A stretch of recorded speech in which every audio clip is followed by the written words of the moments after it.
o teatro de guerra no Oriente Médio vai ganhando seus novos desdobramentos.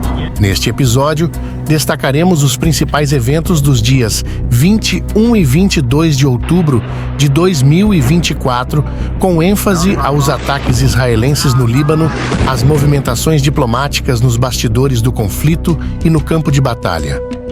Fique conosco até o final e vamos juntos ver a história humana sendo descrita diante de nossos olhos.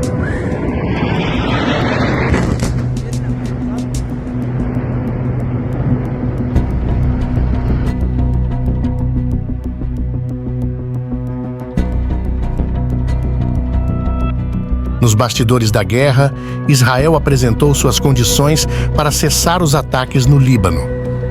Segundo a mídia ocidental, o gabinete do primeiro-ministro israelense, Benjamin Netanyahu, entregou aos Estados Unidos um documento com as condições de Israel para um cessar-fogo com o Hezbollah e uma solução diplomática para o conflito.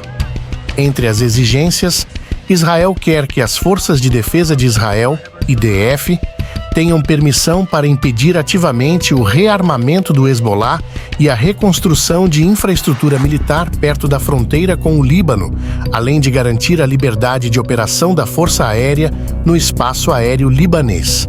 Ou seja, Israel deseja uma carta branca para a movimentação de suas forças por terra e ar no Líbano. No entanto, autoridades americanas consideram improvável que o Líbano, a ONU, a comunidade internacional e o próprio Hezbollah aceitem essas condições, especialmente sem um cessar-fogo também na faixa de Gaza.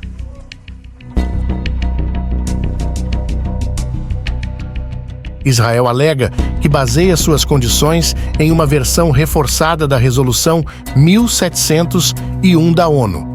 Na visão israelense, a UNIFIL falhou em cumprir adequadamente seu mandato de monitorar e impedir atividades hostis no sul do Líbano, conforme a Resolução 1701 da ONU, que inclui evitar o desenvolvimento de infraestrutura militar do Hezbollah próximo à fronteira com Israel. Analistas sugerem que a demanda de Netanyahu para impedir a reorganização e o rearmamento do Hezbollah já está parcialmente contemplada nessa resolução. Mas a UNIFIL não conseguiu impedir o restabelecimento da infraestrutura militar ao sul do rio Litani. Segundo relatos, as autoridades americanas demonstraram interesse em modificar a Resolução 1701, propondo aumentar a presença das Forças Armadas libanesas no sul. No entanto, é improvável que essa expansão melhore a implementação da resolução, dado que o governo libanês pode não se opor às atividades do grupo na área. Em Israel, oficiais militares estão argumentando que as operações das Forças de Defesa de Israel destruíram cerca de 2/3 das capacidades de foguetes do Hezbollah desde o início das operações terrestres em 30 de setembro. O Comando Norte da IDF afirmou que o Hezbollah ainda dispara foguetes, mas com capacidades residuais que não representam uma ameaça significativa. Visto que a campanha aérea da IDF tem se concentrado em atacar os estoques de foguetes e armas do Hezbollah.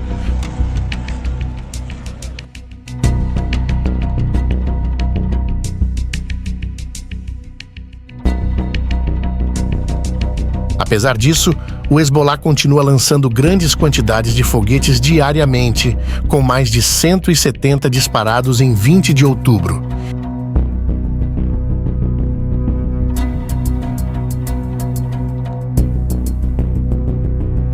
Inclusive, fontes independentes relataram que a média diária de foguetes lançados contra Israel é 4 vezes maior do que antes das operações terrestres.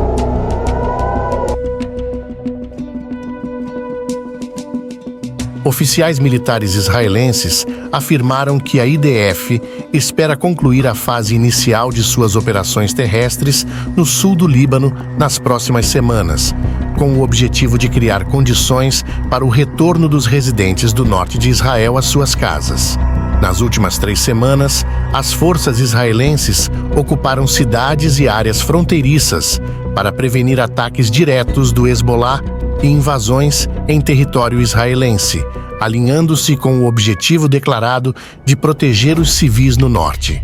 Embora essas operações tenham provavelmente degradado significativamente as capacidades do Hezbollah nas áreas fronteiriças, ainda não está claro se os ataques mais profundos no Líbano conseguiram enfraquecer as capacidades de foguetes e mísseis de longo alcance do Hezbollah, que continuam a ameaçar o norte e o centro de Israel.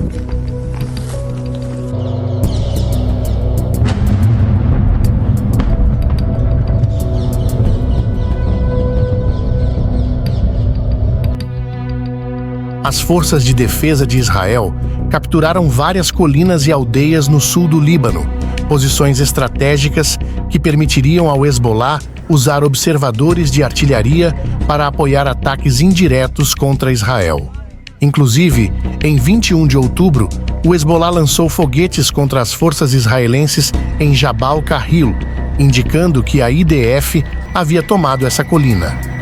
As forças israelenses também tomaram posições em Mais al-Jabal, Odamissé e Blida. Um correspondente afiliado ao Hezbollah relatou que as forças israelenses estão operando em aldeias fronteiriças visíveis de Israel, mas fora do alcance direto das forças do Hezbollah. O correspondente afirmou que o Hezbollah realizou ataques para impedir que Israel tomasse uma segunda linha de aldeias fronteiriças, embora as forças israelenses já tenham entrado em uma dessas aldeias.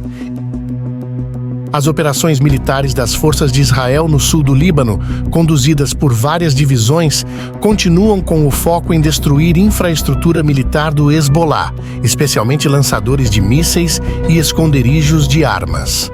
A coordenação dessas diversas unidades da IDF reflete uma estratégia de enfraquecer a capacidade militar do Hezbollah, especialmente seus sistemas de foguetes e mísseis antitanque, apesar dos constantes ataques retaliatórios do grupo.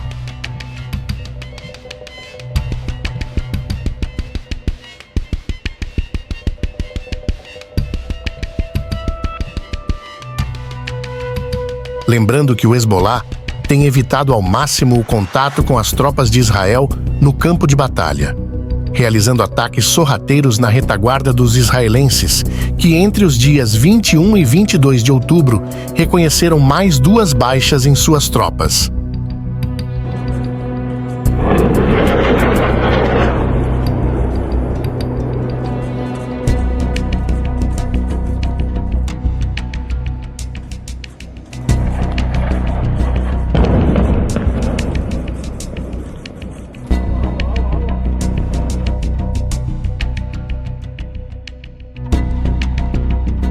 Entre os dias 20 e 22 de outubro, a Força Aérea de Israel realizou ataques aéreos em centenas de alvos pelo Líbano, incluindo 9 filiais da Al-Qard Al-Hassan, uma instituição financeira ligada ao Hezbollah, localizada em diversos pontos do Líbano, incluindo os subúrbios ao sul de Beirute e o Vale do Bekaa.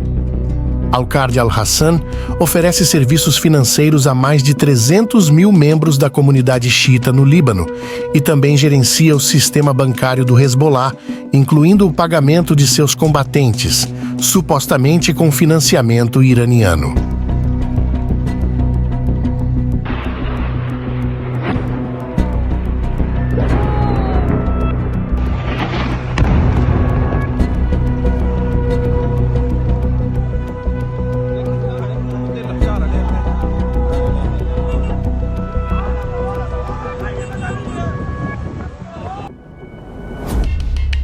O objetivo desses ataques israelenses é enfraquecer a estabilidade econômica do Hezbollah, corroer o apoio da comunidade xiita ao grupo e dificultar sua capacidade de se rearmar e reorganizar após a guerra. O esforço da IDF para enfraquecer a confiança da população xiita no Hezbollah segue uma estratégia já usada por Israel. Recentemente, Netanyahu apelou ao povo libanês para retomar o país do Hezbollah. No entanto, ainda não está claro se essa abordagem conseguiu reduzir o apoio público ao grupo no Líbano.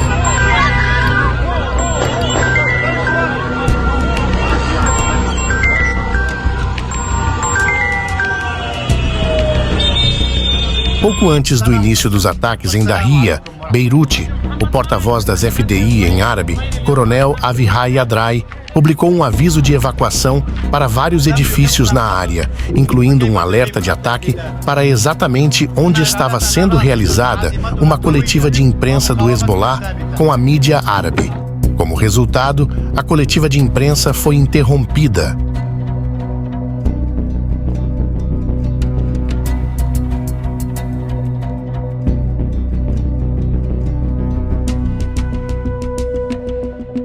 Por fim, um porta-voz das FDI afirmou que um bunker, supostamente utilizado pelo Hezbollah, está localizado sob o hospital Al-Sakael, no distrito de Dahia, em Beirute.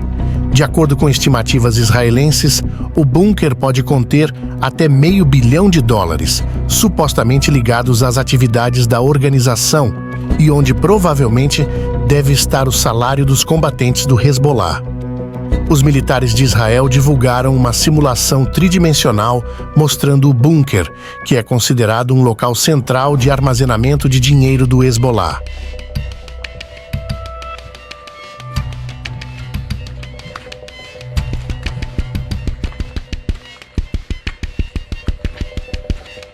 Esse foi mais um boletim de guerra. E na oportunidade, queremos mandar um salve especial para cada um de vocês que estão todos os dias fortalecendo nossa audiência. Muito obrigado! E se você sente no coração que pode fortalecer nosso trabalho, convidamos você a fazer parte do clube de membros aqui no YouTube. Sinceramente, você não terá muitos benefícios, mas por um valor simbólico, você vai financiar o nosso trabalho solo e será o patrocinador de matérias como essa que você acabou de assistir. Caso contrário, seu engajamento já é tudo. Então deixa aquele like gostoso, comenta e compartilha nossos vídeos, pois com a sua força, vamos crescer e nos tornar um canal gigante no futuro. Vida longa a todos os aliados do Boletim de Guerra.